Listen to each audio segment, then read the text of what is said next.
Welcome to Star Wars Characters Explained. Chapter 3, The Fall of Exar Kun. Before we begin with the finale, if you haven't yet seen Chapter 1 and 2, I highly recommend going back and checking those out first. And if you go on to enjoy this chapter, be sure to subscribe so you can join me for my next adventure beyond this Dark Lord of the Sith. The jungles of Yavin 4 sat eerily quiet. The unusual dark skies and storms were replaced with peace. Exar stood upon his temple, staring into the unusually calm blue sky, relishing in his success in destroying Ossus, but unknown to him was the betrayal of his apprentice, Ulic Qel-Droma, who had rejoined the Jedi Order. As the minutes passed, the sky was corrupted with dots that grew in size one by one. The peaceful quiet was replaced with the roaring of engines and hyperdrives. It was the Jedi. They had found him. Thousands upon thousands of starships, both fighter class and flagship, arrived in the system to challenge him, and Exar knew, regardless of his power, even he was incapable of contending with the combined might of the entire Jedi Order. Ulic, who led the Order to Exar, reached out via communications, urging him to surrender, but that was not an option. He knew he was in the endgame now, and that soon he would be dead. However, he had discovered through the Jedi texts acquired on Ossus as well as Sith writings that he was able to transcend beyond mortality through an ancient ritual, and although it was sooner than he had hoped, it was time to put this knowledge into potentially devastating practice. Despite the text's information regarding the ritual, Exar wasn't completely sure of what would happen when intending to disconnect one's spirit from their body, and in knowing the risk, he ordered one of his greatest warriors known as Calgrath to wait inside an isolation chamber beneath his temple as the last line of defense, should the ritual fail. Meanwhile, as he prepared, the Jedi combined together and conjured a massive wall of pure light energy around the moon to deter the aura of the dark side that it emitted, as well as hoping that it would cut the Sith Lord, who was somewhere hiding below, from the very Force itself. However, this wall of light could not stop Exar, and his preparations were complete. He called forth every single Massassi that resided on the moon to his personal temple, the Temple of Exar Kun, and chained himself to a great altar within the centre. One by one, the Massassi sacrificed themselves for their master, and their deaths empowered Sith artifacts within the room that began to release waves of dark energy into the chained Sith Lord. As the Massassi committed self-genocide, the energies grew stronger and stronger within the temple, sparking a devastating reaction with the wall of light surrounding the moon, and ignited the jungles of Yavin 4 into a raging inferno, killing everything within its way. My spirit will live forever.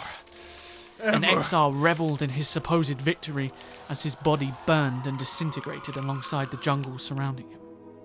Without its leaders, Exar's great war faltered and crumbled. The Mandalorians were defeated and withdrew from the conflict. His super weapons, once feared, were spent, and the Krath were driven out and exiled into the Outer Rim.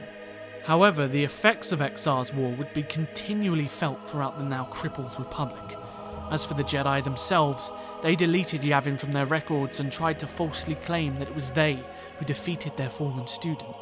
But Exar's failings and actions paved the way for new beliefs and ideologies, setting the galactic stage for an even greater evil yet to come. Darkness. That's all that was. As Exar opened his eyes, he was greeted with nothing but the abyss. The ritual had worked, but at a price. Although his body was destroyed, his spirit remained, but was locked away in what felt like perpetual nothingness. Exar's spirit wandered aimlessly in the dark until he realised he was locked within his temple on Yavin, on a plane beyond that of the physical realm, and for the first time he was truly afraid, and for 2 long years he felt nothing, until for a moment he felt a glimmer of life. It was Ulic. Ulic! Why don't you answer me? Exar screamed and begged for his former apprentice to hear him, but so it seemed again, Ulic betrayed him. Don't leave me! Ignoring the pleas of his former master, leaving him to suffer alone in the darkness. Ulic! Ulic? However, unbeknownst to Exar was that Ulic no longer felt the Force, and couldn't hear Exar even if he wanted to. For hundreds of years, Exar wandered the dark catacombs of his temple in hope that he would figure out a way to escape. And to his luck, during the Great Galactic War, Exar was freed for a brief period of time from the ethereal chains of his temple, and wandered the jungles of Yavin 4 as the war raged on around him, even going as far as violently interacting with those that dared approach his spectral apparition. However, he was in the end too weak to do anything more than wander, and as the war on Yavin fizzled out, his spirit was once again pulled back and imprisoned into the eternal darkness of his temple, and Exar chose to no longer fight his fate. Instead, the spirit of Exar Kun slipped into a grand stupor, forgetting about the world around him just as the world around him forgot about Yavin, biding his time and regaining whatever power he could until the right moment arrived. Exar's slumber lasted for over 3,500 years, falling further and further into endless darkness with seemingly no escape. This abyssal hell caused him to be almost utterly unaware of the world around him as it slowly became rediscovered over time, to the very point where even the rebellion's usage of his temples before and during the Battle of Yavin only briefly roused him to take a slight notice until he slipped back into sleep. Although, some months after, when the Rebel Alliance used his very temple as a staging post for their evacuation, he did somewhat awaken. He reached out and possessed a number of rebel soldiers, slowly feeding off of their residual energy to regain strength, but that wasn't enough, and once the rebellion fled, Exar returned to slumber. 2 years after the Battle of Yavin, an excavation team from Corellia came in search of the histories of all of the moon's marvelous temples, including the Temple of Exar Kun. However, these archaeologists delved a little too greedily into the dark, and unearthed a hidden catacomb underneath the temple, fully awakening the spirit of Exar Kun. As they ventured in one by one, Exar crushed their minds, dominating and controlling their wills, creating the fanatical cult of Exar Kun. But it was short-lasted, as a band of spacers infiltrated the tomb, slaughtering everyone until reaching Exar Kun's throne room. Exar tried to mimic a physical form, bringing to life some unworn robes, fighting the group using everything within his limited power to drive them back. But, after just fully awakening, he was still too weak, and the spacers sent Exar Kun back into the abyss. However, instead of resting, Exar knew that if he were to regain form, he would need the power of highly force-sensitive beings, and although his spirit was limited to Yavin, Exar reached out, connecting to and pervading the dreams of a young man called Gantaris, appearing as a shadow, a dark man in his nightmares. 10 years after the events in the catacombs, Exar was now at the peak of his spiritual power, although still utterly limited by his spectral nature. However, the naive Jedi Master Luke Skywalker had re-established his new Jedi Order within the Great Temple, even training them around Exar's own temple, and he knew that this was his time to act. To his luck, one of Skywalker's apprentices was Gantaris, and Exar once again invaded his dreams, appearing as the Dark Man. Exar manipulated the apprentice, driving him towards the dark side, claiming that Luke was holding him back. Eventually though, Gantaris discovered Exar's true identity, but his impatience with his training led him to not care, and he opened up to the Sith Lord's teachings, even being guided to craft a double-bladed lightsaber as unique as Exar's once was. Exar also set his sights on Luke himself, again entering the Jedi Master's dreams, but this time masquerading as his father, Anakin, trying to manipulate Luke into studying the dark side. But Luke fought against Exar's words, and his robed visage transformed into a dark, consuming outline, forcing Exar out of his nightmare. After his failure with Luke, Gantaris also began to resist him. When Exar visited the young man, his spirit manifested through the cracks of stone walls like an oozing black liquid, trying to once more manipulate him, trying to spark his anger and rage. I want your anger. I want you to open the doorways of power. Exar's oozing black visage opened up to show a vision intended to break Gantaris' will, but the Jedi stood strong, igniting his familiar-looking lightsaber and charging at the evil spirit, but Exar merely laughed and raised his ghostly hand, igniting the force within Gantaris' body, incinerating his flesh from the inside, leaving nothing but a charred corpse. With Gantaris dead, a new Jedi arrived at the Praxium, the young Kip Jura. Kip's power was far beyond the other apprentices, who within a week of training had surpassed everyone in the academy, and became frustrated with Luke's slow-paced teachings. Exar visited the young man, once again manifesting through the cracks of the temple as an oily figure darker than darkness itself, offering power and knowledge. A curious Kip followed Exar's trail to his temple with his friend, Dorsk81, and when they arrived, Exar put Dorsk to sleep and proceeded to show Kip the power of the dark side. Kip, who wanted nothing but vengeance upon the Galactic Empire, warily accepted Exar's offer. Now twisted by Exar's manipulations, Kip rebelled against Luke's teachings and eventually fled the temple, claiming himself to be the new Dark Lord of the Sith to Exar's amusal. When he returned to Yavin, he called for Exar's aid in pulling an Imperial superweapon called the Sun Crusher from Yavin Prime over to Yavin 4. And even as Kip called upon the power of the temples and the dark side as Exar once did, it was not enough, and Exar's spirit swirled up behind the young fallen Jedi, tapping into him, bolstering his power beyond anything he had ever felt.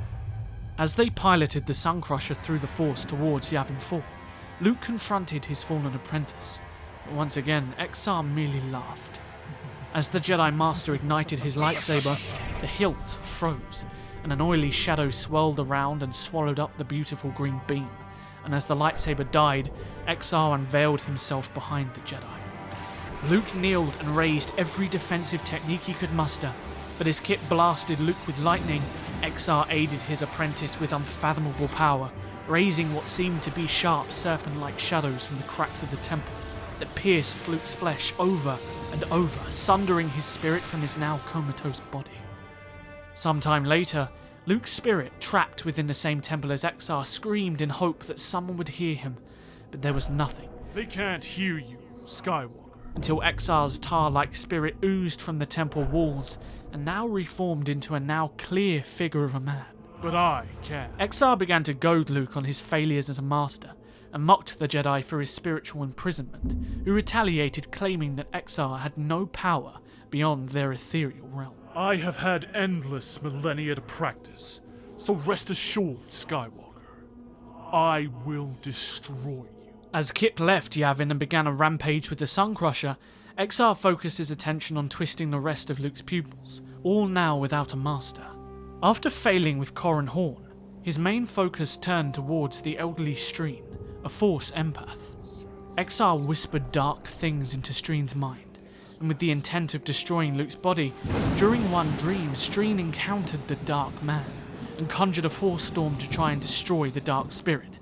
But as he awoke, it was revealed that Exar had manipulated Streen into a trance, who had almost killed the comatose Luke. After that failure, Exar tried to influence the battle Hydra beasts of Yavin that descended from his once monstrous creations to attack the temple and Luke's body. But again, they were defeated, this time by Luke's young nephew Jason. As time passed, Exar met Luke in the ethereal planes of the temple, simply to strike fear into his heart. But Luke, emboldened by Exar's failures, threatened the Sith Lord and said that his fate was sealed due to his students' combined strength. Exar once again turned to Streen. As Streen watched upon Luke's body, Exar whispered into his ear, trying to control the old man to kill him once and for all. But he resisted, much to Exar's anger, and ignited Luke's green blade in defense. Exar's dark spirit formed in the center of the room, towering as to strike fear into the Jedi's heart. But another Jedi entered the room, Kirana T, igniting Ganteris's former lightsaber and threatening the momentous spirit too. One by one, 12 members of the Jedi Praxium encircled the enraged spirit, standing as one against the darkness. Exar raised his arms, swirling wind around the candles lighting the room, and plunged the Jedi into darkness, but a beautiful blue light shimmered from the combined group, bringing light to the dark. Even joined together, you are too weak to fight me. Exar reached out through the Force, grabbing and choking all 12 members as his monstrous spectre grew in size. Exar watched as the life was sucked from each and every one, but Streen manipulated the air in the room and forced oxygen into the lungs of each Jedi. Now backed into a corner and desperate, Exar attacked their wills, trying to taunt and weaken them through their own insecurities and failures. But even then, their circle did not break, and to Exar's utter shock, he saw the spirit of his old master, Vodo Siosk Bas, join the circle. Exar Kun, my student, you are defeated at last. Exar screamed as he desperately tried to break the circle, which was finally enclosed by the spirit of Luke.